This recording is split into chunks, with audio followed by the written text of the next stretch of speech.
Il me disait dans quelques temps, tu vas passer une audition, c'est ta première audition, donc il faut que tu te prépares et pour ça, tu peux visualiser comment tu montes sur scène, comment tu respires, comment tu t'accordes, comment tu salues le public. Et moi, je faisais ça tous les soirs de façon très scolaire et sérieuse.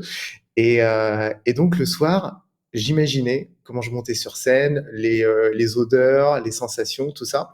Et ce qui était drôle, c'est que je me trompais en fait dans mes visualisations. C'est que des fois, j'oubliais de saluer le public, j'oubliais de m'accorder. Alors je reprenais ma visualisation au tout début et je progressais dans ma visualisation, comme on progresse finalement dans la vraie vie. Et il y a un moment où j'ai fait toute ma visualisation nickel. C'est-à-dire voilà, je jouais le morceau parfaitement bien, tout ça dans la tête, mais je sentais que j'avais progressé.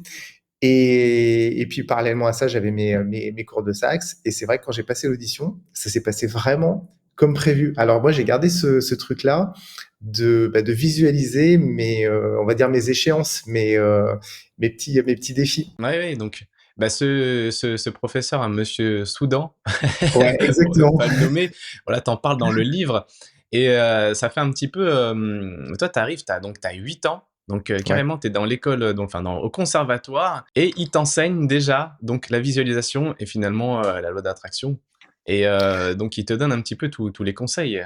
Ouais, en fait, ben, c'est vrai que le sax, quand on y pense, bah, à 8 ans, moi, je me posais pas toutes ces questions-là, mais c'est un instrument où il y a la respiration qui est à fond, qui est très importante. Donc lui, bah, m'a enseigné comment bien respirer et avec des notions un peu d'énergétique. Donc il me disait respire dans le bas du ventre, c'est là où il y a le hara, le centre d'énergie du corps.